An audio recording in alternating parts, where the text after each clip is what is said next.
아멘. 어느 평론가가 이런 말을 했습니다. 우리 삶에 희망이 있다라고 하는 것은 앞으로 좋은 일만 있는 것이 아니라 우리가 지나온 날들이 헛되지 않았다라고 하는 뜻이라고 합니다. 즉 우리가 2025년도를 희망으로 맞이할 수 있는 것은 2024년도에 헛되지 않게 열심히 살았다라고 하는 것이죠. 그렇기 때문에 우리들의 믿음 가운데서도 헛되지 않는 삶으로 하나님께 영광을 돌리고 귀한 믿음의 역사를 감당할 수 있는 우리 성도님들 되시기 바랍니다. 정말 52번째 주일을 맞이해서 정말 첫 번째 주일인 것 같은데 벌써 시간이 이렇게 빨리빨리 지나는 것을 보면 참 왜 그런지 모르지만 참 빠르구나. 그러면서도 하나님의 은혜 가운데서 시간 52주 예배를 우리 거룩한 절에서 예배 드릴 수 있었던 것을 감사드리고 우리 성도님들께도 늘 넘치는 기쁨과 소망이 예배를 통해서 흘러가기를 간절히 주님의 이름으로 축원합니다. 자, 우리 오늘 본문의 말씀, 즉 예수님에 대해서 말씀하는데 많은 사람들이 성경을 통해서 예수님을 만나고 있어요. 예수님에 대해서 알고 있어요. 그러나 성경을 통해서 자세히 보면 성경에 예수님이 태어날 때, 즉 베들레헴에서 태어나셨다, 무슨 성령으로 잉태하셨다라고 하는 내용, 그래서 예수님의 태어날 때의 모습과 또 그를 기다렸던 사람들의 모습 등등 이렇게 나옵니다. 그리고 나서 예수님이 애굽으로 피난 가셨다, 즉 헤롯 대왕에 의해서 영아 살해라고 하는 거죠. 애들을 다 죽여라라고 하는 그 베들레헴의 애들 다 죽여라라고 하는 것 때문에 예수님이 애굽으로 피난을 갔습니다. 그래서 오늘날에도 보면 애굽 피난교회다, 예수님 피난교회다라고 해서 애굽에 이집트에 그런 교회를 줘놓고 기억하는 것을 보는데 그 이후에는 예수님이 등장을 하지 않으셨다가 오늘 본문에 12살 때의 모습이 나와요. 12살 때의 모습이 잠깐 나오고 성경은 또 그 이후에 얘기를 하지 않다가 30살 때, 즉 공생애 세례 요한에게 세례를 받으러 나오신 예수님을 이야기하는 거예요. 그래서 쉽게 이야기하면 1살 때 예수님, 12살 때 예수님, 또 30살 때 예수님부터 예수님에 대해서 죽음고 십자가에 달려 돌아가시고 부활하시고 승천했던 예수님에 관한 이야기를 알려주고 있습니다. 그래서 사람들이 또 그 없는데 궁금한 거야. 예수님이 그럼 돌아와서 7살 땐 뭐 했을까? 9살 땐 뭐 했을까? 10살 땐 뭐 했을까? 12살 때 얘기 나왔으니까 그럼 13살 때, 15때는, 17때는, 18때는, 그래서 20대는 뭐 했을까? 왜 20대의 내용은 전혀 나오지 않습니다. 그래서 못된 사람들이 소설을 쓰기 시작하는 거예요. 예수님이 이렇기 때문에 이렇기 때문에 안 나왔다, 저렇기 때문에 안 나왔다라고 하면서 성경에 대해서 예수님의 이야기를 하지 않는 그런 것은 다 예수님이 잘못된 것이 있기 때문이다라고 못된 사람들이 이야기하는 경우가 있고, 요즘으로 이야기하면 유튜브 조회수를 올리기 위해서 엉뚱한 썰을 이렇게 하시는 사람들이 있다라고 하는 거예요. 그러나 우리 성도님들은 성경을 어떻게 봐야 되느냐라고 하면 하나님께서 예수님의 이것이 우리들에게 기록되지 않은 것을 하나님께서 우리에게 필요가 없기 때문에 안 하셨다라고 하는 거예요. 우리의 궁금증을 채워주시는 하나님이 아니에요. 하나님의 구원의 역사를 예수님을 통해서 펼쳐주시는구나 라고 하는 것을 보여주시기 위한 것이지, 그러면 1살 때 뭐 했어요? 2살 때 뭐 했어요? 그럼 예수님의 전기를 쓰기 위해서 성경이 말하고 있는 게 아니라 하나님은 이 세상에 독생자의 예수님을 보내주셔서 저를 믿는 자마다 구원을 얻게 하려 하신 것이다.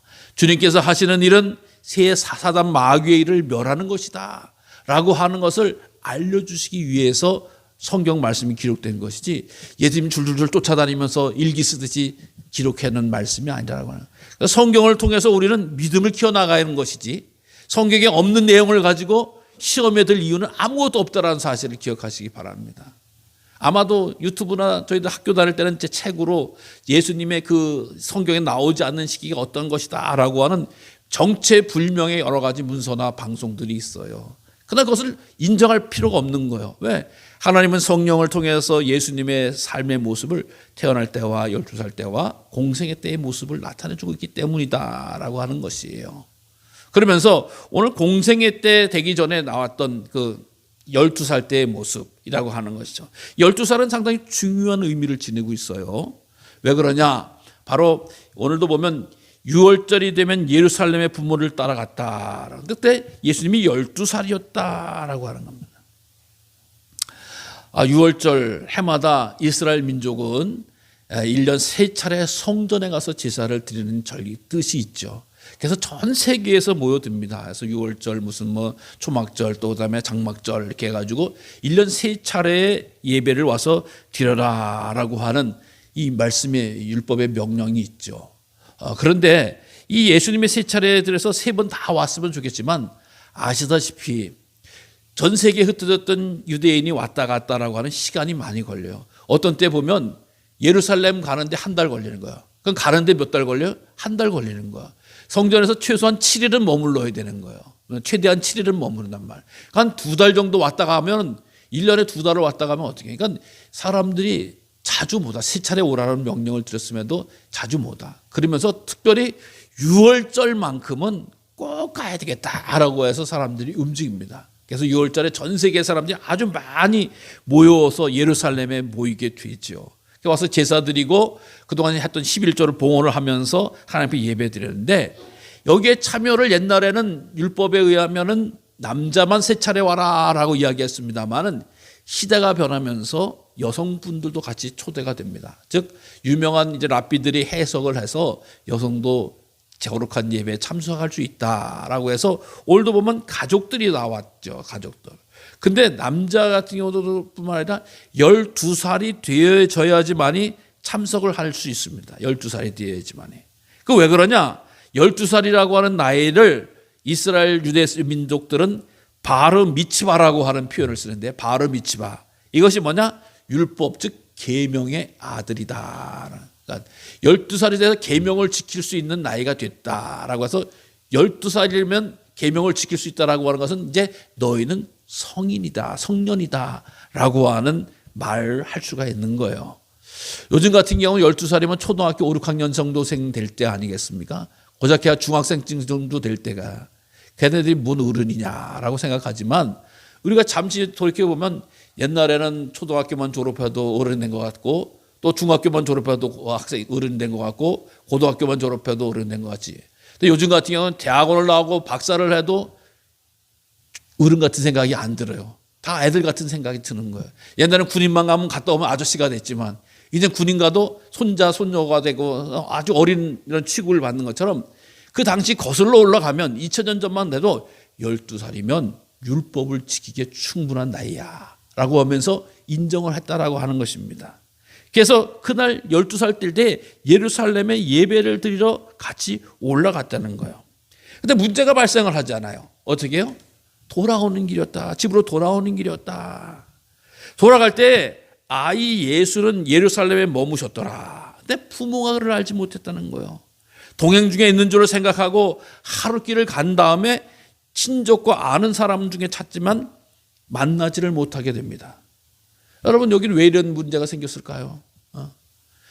아니, 가족끼리 말이야 똘똘 뭉쳐서 다녀야지 라고 생각을 할 수 있지만, 이 당시에 6월절에 많은 사람들이 오고 갑니다. 이 나사렛에서 예수님의 가족뿐만 아니라 그 온 동네 사람들도 다 예배하러 올라가는 거예요. 다 올라가러 돌아가면 요즘 같은 경우는 우리는 어디를 가면 꼭 부부끼리 다니시죠. 손잡고 다니고 어깨 팔짱 끼고 다니고라든가 어쨌든 부부끼리 잘 다니는 게 문화가 되어져 있습니다만은 2000년 전에는 어떻게 해요?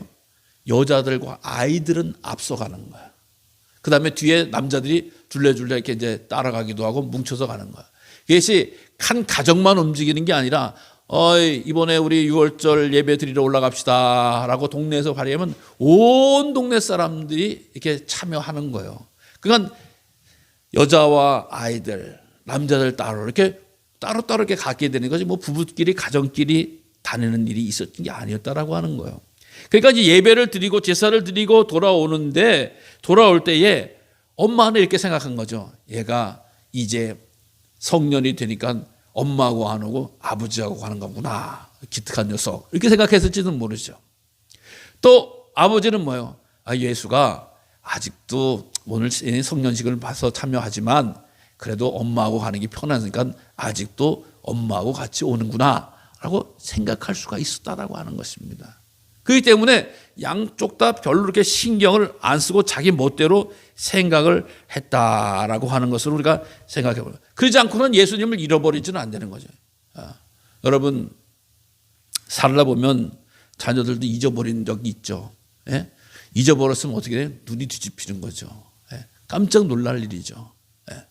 저도 아까도 얘기 드렸지만 저도 우리 아이 중에 셋 중에 하나를 잠깐 잊어버린 적이 있어요. 누구라고 프라이버시 때문에 얘기는 못합니다만은 아이를 잊어버렸는데 이건 난리가 나는 거야. 어떻게 하면 좋을까? 새로 간 도시에 이사하는 날에 해가 눅눅지 어둑어둑 젖었는데 얘가 없어진 거야. 난 길도 어딘지도 몰라. 어떻게 찾아? 복잡한 도시네. 어떻게 해요? 전화를 112에서 전화해서 우리 애가 지금 잃어버렸습니다. 좀 찾아주세요. 그래가지고 막 경찰이 와가지고 막 돌아다니면서 애가 몇 살 되고 옷은 어떤 걸 입었고 나갔습니다 라고 하니까 경찰이 찾아오더라고요. 아이고 살았다. 이게 뭐 어떻게 할 방법이면, 동으로 가면 서에 있을 것 같고 서로 가면 동에 있을 것 같고 나무로 가면 북에 있을 것 같고 북에 있으면 나무로 갈 것 같지 얘가 어디 있냐. 그러니까 마찬가지 이 자녀를 잃어버린 이 부모의 마음이 얼마나 천근만근이겠어요.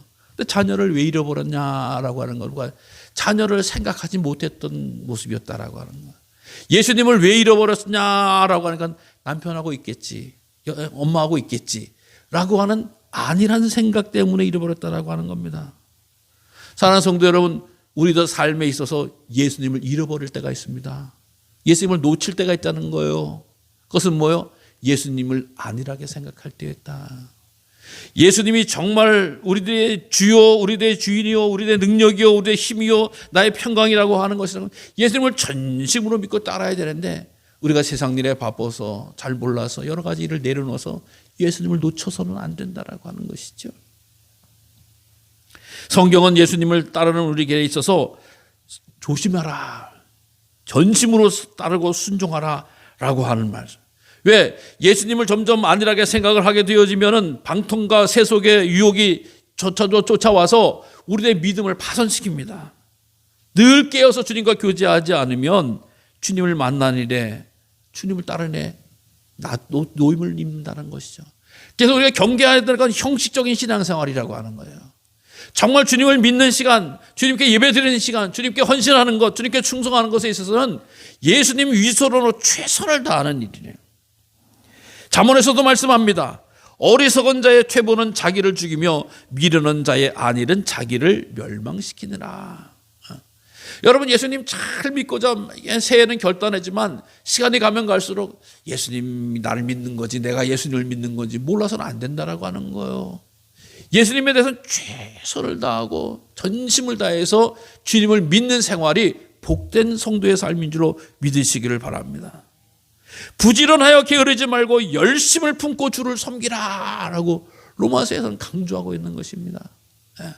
안일하게 예수님 믿었다간 예수님 다 놓쳐버립니다.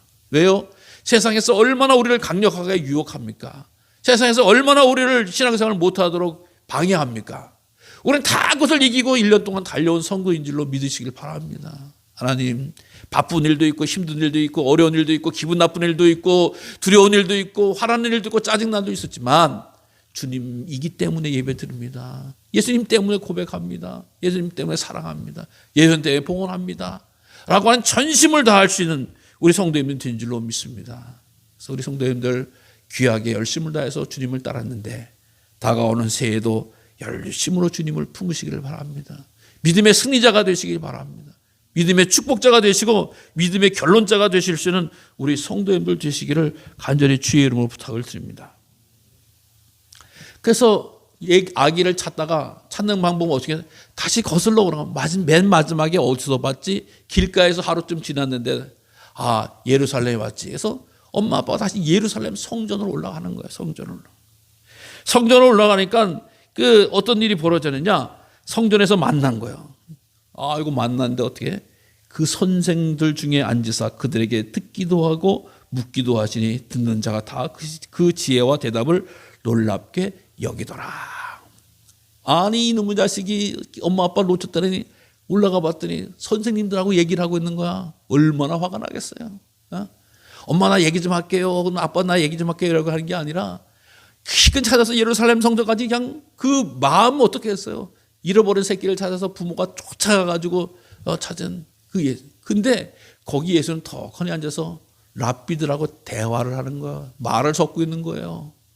근데 그 말을 할 때도 어떤 일이 뭐죠? 대답에 놀랍게 여기는 거야. 놀랍게. 놀랍게 여긴다라고 하는 말은 어떻게 되냐? 아주 눈이 튀어나올 만큼 기절초풍할 만큼 대답이 뛰어났다라고 하는 거예요. 여러분, 이 자리에서 있는 성전에 있는 선생들 랍비는 어떤 사람들인가요? 율법에 능통한 자였어요. 능통한 자였어요. 율법을 제일 많이 아는 사람. 그들과 대화를 한다라고 하는 거예요. 여러분, 우리가 대화를 하는 거는 서로 주거니 받거니 한다라고 하는 것이죠. 일방적으로 들으면 강의를 듣는 거거나 설교를 듣는 거죠. 그래서 일방적으로 얘기하면 나한테 설교하지 마세요 라고 하든가.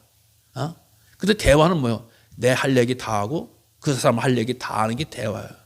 그래서 우리 대화하자라고 해놓고 일방적으로 얘기해놓고 대화했다라고 이야기하는 사람도 간혹 봅니다만은 대화는 서로 주거니 받거니 하는 거예요. 이거는 같은 수준의 능력이 있지 않고, 아니 더 뛰어나지 않고는 불가능한 일이었다라고 하는 것이죠. 생각해 보세요. 우리가 사람들이 듣기 좋은 말하는 그 강연자들의 이야기를 들으면 너무나 귀에 살살살살 녹습니다. 근데 그게 지금 별게 감흥되지 않아요. 그런데 진정한 전문가의 이야기를 들으면요, 우리는 못 알아듣는 게 사실 일반이에요. 왜? 전문가라고 하는 것은 그 분야에 깊게 연구하고 봤던 분들이기 때문에 그분들이 쓰는 말이 있어요. 예? 세상에 많은 전 박사들에 대해서 무슨 전문가라고 하면 그 사람 이야기를 내가 다 알아들을 수 있다라고 하는 건 교만입니다. 왜요? 그 사람들이 우리가 알 수 있게끔 얘기를 해줘야지 아는 거지.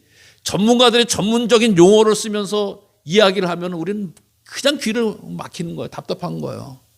근데 이 전문가가 되시는 랍비들과 예수님이 대답을 하는데 오히려 랍비들이 그냥 기절초풍에 놀라 자빠지는 거예요. 왜 그렇습니까? 우리 주님의 말씀이, 우리 주님의 지혜가, 우리 주님의 은혜가 그들을 압도하기 때문이다. 여러분, 그 뛰어난 예수님의 말씀이 이게 어떻게 되어지느냐? 말씀에 대한 능력이 바로 사단을 만났을 때, 시험에 들었을 때에, 또 미혹하고 유혹하는 사두개인과 바리새인들을 만났을 때 예수님이 무엇을 가지고 대적을 하세요? 대항을 하세요? 하나님의 말씀으로 대항하는 거예요.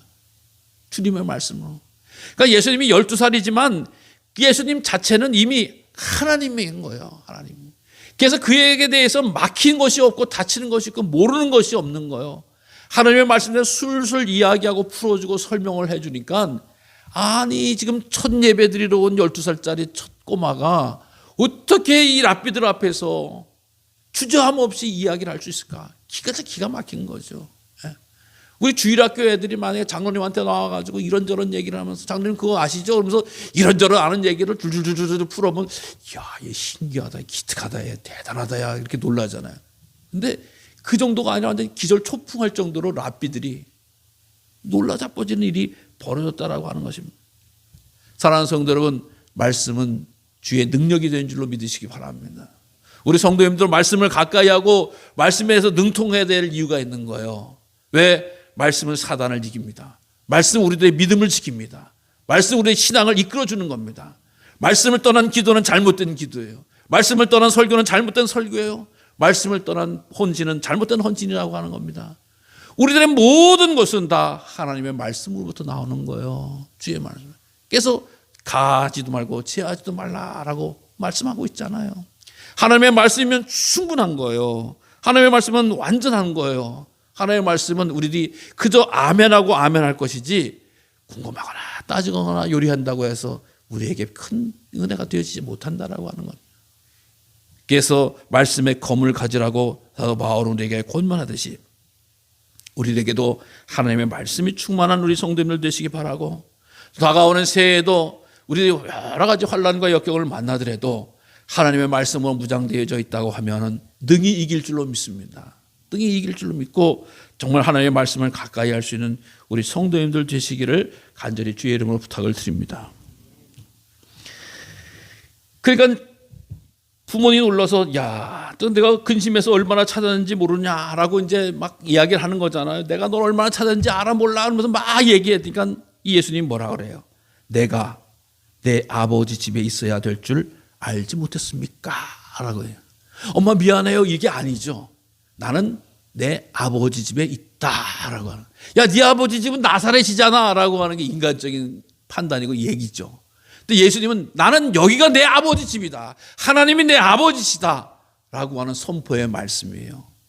예수님이 이미 하나님의 성전이 하나님의 집이고 하나님의 집이 곧 나의 아버지의 집이라고 하는 사실을 기억하고 있고 알고 있었다라고 하는 겁니다. 그 다음부터는 하나님은 내 아버지시다라고 하는 표현을 계속 쓰시는 거 아니겠어요? 하나님을 아버지로 이해하고 그 아버지가 나의 집이다라고 하는 고백은 정말 귀한 일이에요. 왜? 예수님이 12살의 소년이 아니라 나사렛 요셉의 아들 마리아의 아들이 아니라 십자가를 지시고 이 땅에 오신 예수님이시구나, 하나님이시구나 라고 하는 것을 알고 계셨다는 거예요. 인정하고 계셨다는 거, 고백하고 선언하신다라고 하는 것입니다. 여러분, 하나님을 아버지로 부른다라고 하는 건 얼마나 귀한 일이고 귀한 축복입니까? 우리 믿음의 자녀들에게 예수님을 따서 우리도 모두 다 하나님을 아버지로 부를 수 있는 은혜를 주신 거 아니겠어요? 예수 믿는 우리들에게.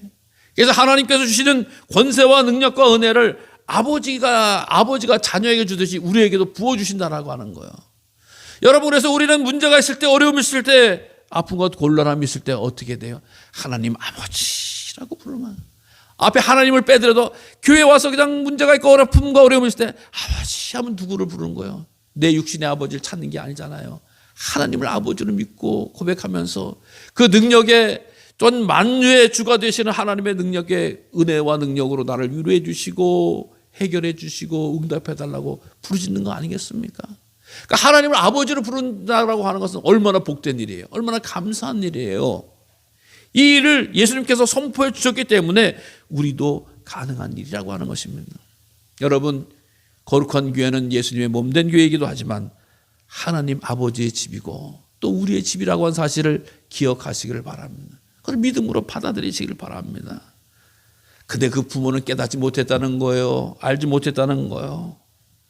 그러면 예수님이 이제 어떻게 돼요?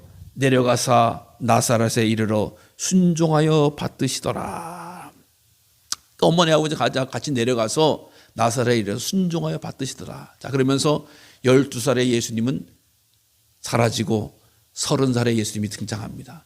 순종하여 받드시더라라고 하는 말은 뭐예요? 예수님께서 이제 12살부터 성년이 됐으니까 집안일을 일으키고 감당했다라고 하는 거예요. 즉 아버지 몫으로 요셉 몫으로부터 기술을 배워서 예수님도 목수의 일을 감당하고 가정의 경제를 가정의 짐을 맏아들로서 이루어 간다. 즉 부모님께 순종했다라고 하는 내용입니다. 하나님이시지만 또 우리들의 구원자가 되시지만 이 세상에서 12살부터 약 18살 동안 30살 동안에 부모님을 공경하는 데 힘썼다라고 하는 말씀인 거예요. 여러분, 성경은 말씀합니다. 분명히 말씀합니다. 하나님만 위하라고 절대 가르쳐 준 게 아니에요. 성경은 하나님을 사랑하면 이웃도 사랑하라 라고 말씀해 주고 있는 거예요. 하나님을 사랑한다라고 하면서 형제와 이 자매를 사랑하지 못하면 그것은 거짓된 것이다 라고까지도 말씀해 주고, 가장 큰 계명은 하나님 사랑과 이웃 사랑이다.